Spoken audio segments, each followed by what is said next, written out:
Yay! Finally. Okay. So we are going to be talking about appraisals and redlining, which isn't a really fun topic to talk about, but I think it's something that maybe the public that people don't know what redlining is, so we'll talk about it. yeah. So first, let's start off with just talking to you about what an appraisal is. So basically, an appraiser will use local data to determine a value for the subject property meaning like your home.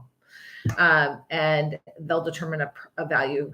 The main purpose is to protect the lender in the event of the borrower defaulting by ensuring that the property is actually worth what the buyer is willing to pay. But this also protects the buyer from overpaying as well. Now, this is a very essential part of the transaction of transferring property from one individual to another. But back in the day, we had something called redlining. And what that meant is that basically races were subjected to discrimination in order to keep a neighborhood of a certain construct. So like a certain, race. And so big no-no. Also, being from California, I love what California brings, which is multicultural. It's like the melting pot of the world. It's just a great example of the melting pot. Both of my parents are immigrants. And so, I love that we are colorful here in California, but unfortunately, redlining still exists, and that's a shame. And so anyways, so we're going to identify and address appraisal discrimination and basically possibly another form of redlining in today's marketplace. So this article that we're stemming from was written back in March 14th, 2022. It's part of the Fair Housing Center for Rights and Research, and they wrote in their blog about the dangers of whitewashing. And basically, they were discussing the unfortunate reality of Black homeowners who have resorted to whitewashing their homes in order to receive a fair appraisal estimate. That is a shame. So anyways, we're gonna shed light on the bias in the real estate appraisal industry. Alan, I really thought this was over with. And it's a real shame because I think this is the beauty of California, is that we are multicultural, and we all are proud of our heritage. Like, I love that I'm Polish. We still go to Polish festivals. Alan is now like partly Polish, although he's not. But Adopted he's Polish. like adopted Polish, Yeah. so he has to handle all of our funky food and our pierogi and gołąbki and placki and all these yummy things. Flaczki. Fotsky. You know what that is. It's like the Polish version of menudo. So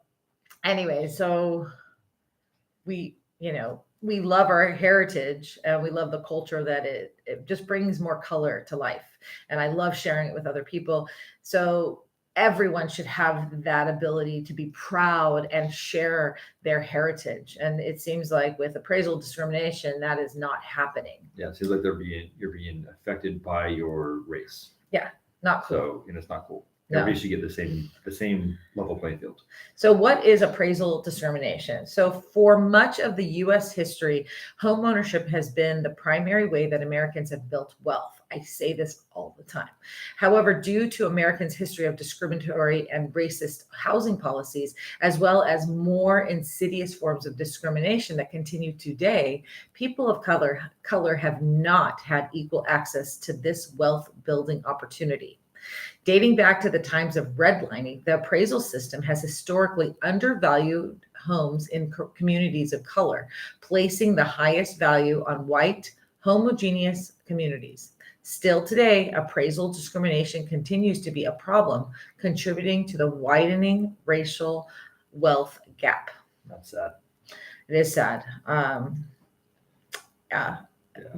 We need to be looking at characteristics as opposed to the people that live there.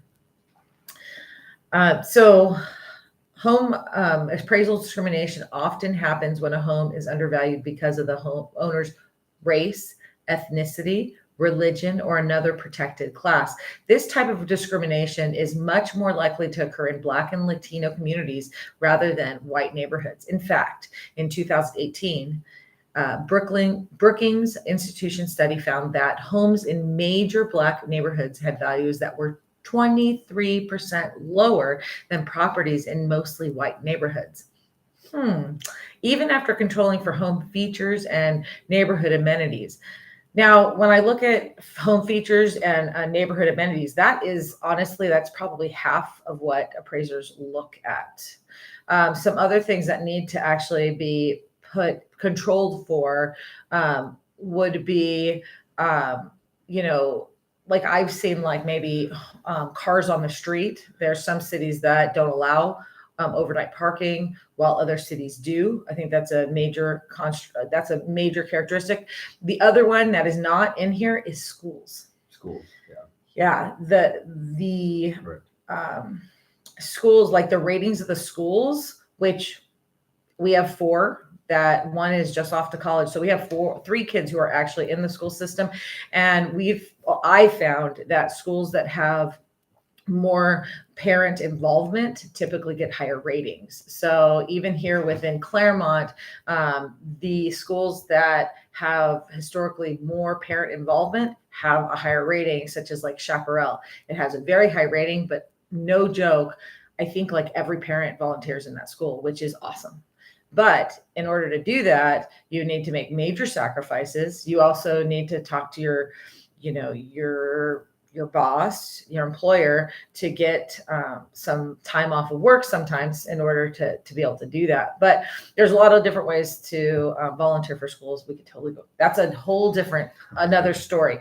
But it's really important to keep that in mind, is that those two very, very, very important features, I'm not sure if they were controlled for in this. So that.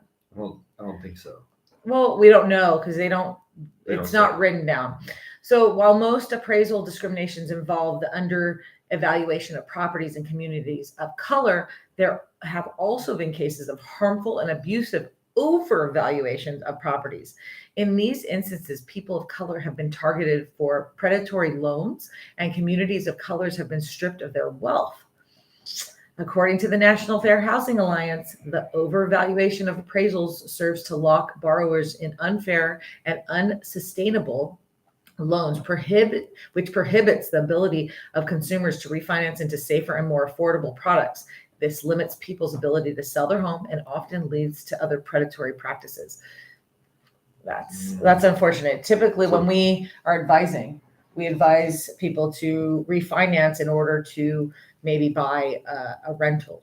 And so that's another way to increase your wealth through using the housing market. But it sounds like this over appraisal is tying people into homes they can't afford, and then they end up losing their homes.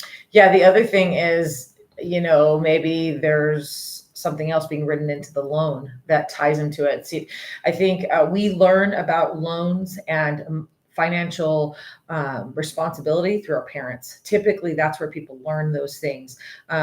If your parents were renters, you're more likely to be a renter for life. If your parents own property, you're more likely to own property. If your parents had rental income or flipped homes, you're more likely to do that because you have knowledge.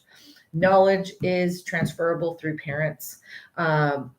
We here at Hot Homes, we try to actually teach everybody how to do that because it is our goal for everyone to have the American dream and have financial freedom through home ownership. So it's the fact is maybe these loans, people haven't been advised on what they are. Like, if I told someone, hey, go get a 5-1 ARM or a 10-1 ARM versus a 30-year conventional and 10-year or whatever it is, then at that point I would educate them. But the point of the matter is most people who don't know anything about those things, they have no idea how to manipulate the housing market in order to help them. Like for instance, right now, does everybody know that people typically buy a new home every 5 years? That's like the average that people who live in their homes.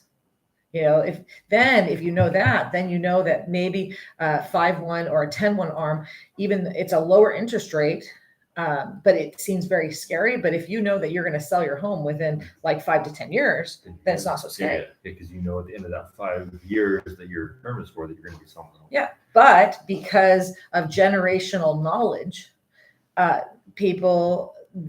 parents didn't buy homes or flip homes or anything like that, they don't know. Yeah.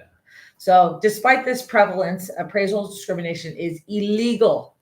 Illegal. Federal and state civil rights laws prohibit home appraisal discrimination on the basis of color, race, religion, national origin, sex, disability, familial status, and other protected classes. The Fair Housing Act makes it unlawful for any person or other entity whose business includes engaging in residential real estate related transactions to discriminate against any person in making available such a transaction or in the terms and condition of such transaction. Now, what is that? So basically, protected classes under this statute makes it unlawful for anybody to discriminate on those entities of race, color, religion, national origin, sex, disability, familial status, and other protected classes. You just can't do it. But it seems like it's happening because people aren't informed from their lenders, and the lenders are just doing things. Yeah, I mean, you have to think it's still the lending business. They're just trying to feed their family too. So they're doing whatever they need to do to make money. That's anybody who's in a profession.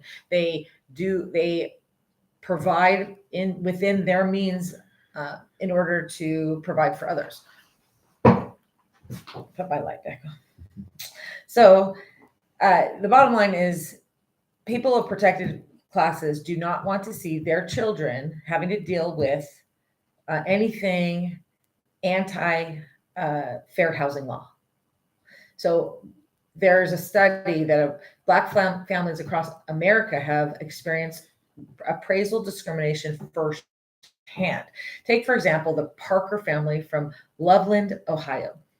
The Parkers received an appraisal that undervalued their home by almost $100,000 because of their race. That's sad. Yeah. That's sad. So this is what they did. They initially believed the appraiser made a mistake by upon further inspection, the family knew something was wrong and suspected discrimination. But honestly, no one wants to think that. So they decided to test it out, and they wanted to test if their suspicions were true. Erica Parker scheduled a second appraisal, and this time replaced the photos in her home with family photos borrowed from a white neighborhood. Oh my gosh. From a white neighbor, not even just neighborhood. Just Neighbor. A white neighbor. Oh, it was a white neighbor. Mm-hmm. The second appraisal came in $92,000 higher than the initial appraisal. That makes my blood boil. It makes me so angry. Between two appraisals, you should never see that much of a difference, ever. No. Okay, so this type of discrimination is not isolated in one part of the country either. Over 2,000 miles away in Northern California, Paul Austin and his wife, Tanisha Tate Austin, received a shockingly low appraisal of their home. Just like the Parkers, Paul Austin and his wife whitewashed their home, stripping it of any evidence of a Black family lived there. Their new appraisal came back at $1.48 million, nearly $500,000 more than the previous estimate. I'm going to start crying, actually. Austin told the panel on the state reparations, I do not want to see a change. I do not want to see a change because I don't want to see my children have to deal with this. I do want to see a change. He wants to see a change. So these are two examples of appraisal discrimination in a widespread problem affecting Black families across the country. These family stories of discrimination are supported by larger research too. Studies conducted by both Fannie Mae and Freddie Mac show appraisal disparities for communities and borrowers of color. In their study, researchers at Freddie Mac analyzed millions of appraisals submitted for purchase transactions and found unexplained racial disparities in the percentage of properties that received an appraisal value lower than the contract price.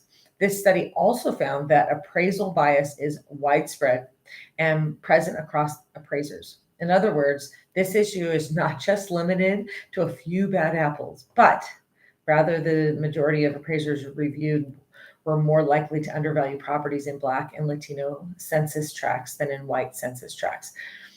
It's very, very sad. This makes me Well, we're in really the 21st upset. century and we're still building this. Like openly. So I always said, we started this conversation with, in California, we have a melting pot and it's a beautiful color that we have here in California. And yet here in Northern California, we still have that. It's very sad, but the appraisal system has a lot of work to do in order to make the appraisal process equitable. Among other issues within the system, the appraisal standards are largely unclear, misleading, and vague when it comes to fair housing and discrimination. The National Fair Housing Alliance has issued recommendations for the Appraisal Standards Board and the Appraisal Foundation to increase equity in their policies and practices. So the good news, though, is people are starting to pay attention to and call out instances of appraisal discrimination. Recently, reports about appraisal discrimination have caught the attention of the Consumer Financial Protection Bureau and the Department of Justice. So appraisers, make sure you are adhering to fair housing laws, because it's not going to fly anymore. And it definitely won't fly here at HOTT Homes, where we have a very colorful staff and we have no tolerance for it. We've actually fired clients because they've hinted towards some sort of discrimination, and we correct them right off the bat. We can't do that, or we fire them. So it's just unacceptable. So the thing that I think about is Claremont versus Pomona. But we actually have a home in Pomona and we have a home in Claremont. And the homes, one has an additional room, but is, probably $300,000 to $400,000 more in valuation. Yeah, the value that came in the day was about $400,000 more. Yeah. Yeah. And so why? I always thought it was because in Claremont they don't allow overnight parking, and in Pomona they do. Yeah, it's on your streets. You can't park in the streets overnight, or it's just taking this. So and so when you go through the neighborhoods, in Claremont, you see the roads completely clear. And when you travel through the neighborhoods of Pomona, they're always congested with lots of cars parked on the streets. The other thing that I've noticed is there are a lot of multicultural families, like, kids living with their parents through generations. So like sometimes 3 different generations in a home. So then you need more cars. That's typically why they need more cars, and that's why they need the street parking. But I've always felt like that brings down the value. The schools also are not as ranked as highly in Pomona. And then the gang presence is a little bit more in Pomona, but we're seeing rising gang activity here in Claremont. I know a personal friend where his son is being targeted, and it's scary that we're having this happening in our neighborhoods. But it just makes you think, well, maybe it was the parking. But then we take a trip over to Pasadena, where prices are higher than Claremont, and they do street parking because they don't have the room over there for everybody to have a house and have parking. So there's a lot of multi-units over there with street parking. Yeah. And their prices are quite a bit higher than Claremont. So is it redlining from Claremont to Pomona? I don't know. But another thing we just learned is, in Pomona, they just allowed ADUs. It's a very easy transition to build an ADU in your home, because they gave grants of the sizes of $80,000 and $90,000 to homeowners that wanted to build an ADU, again, contributing to higher, more cars needed at each residence. But, in Claremont, they are right now working to possibly allow for $20,000, but you can't really build build. much for $20,000. No, not at all. You can clear the ground and get your foundation ready for $20,000, and then you're kind of stuck. So please share. I put this article in the link. I put the link to this article in our description or our details. I encourage you to share this article because knowledge is what is the thing that will help us move faster away from discrimination. Knowledge is power, and if we understand that this is happening and move forward to changing these things from happening, we can't change anything that we don't know about. So if we know about it, then we can change it. So continue to share these things with your neighbors and your friends and your family so that it doesn't perpetuate through the generations, because we are stronger as many colors and differences and nationalities and cultures.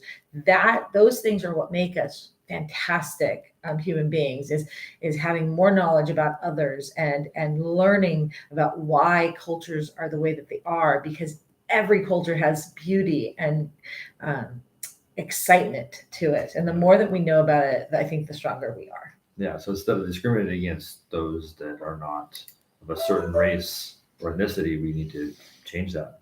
Yes. So yeah, share the article. Let's fight this. Yeah. Anyways, join us again next time, Monique and Alan with Hot Homes, here to share news about the real estate market with you. Have a great day.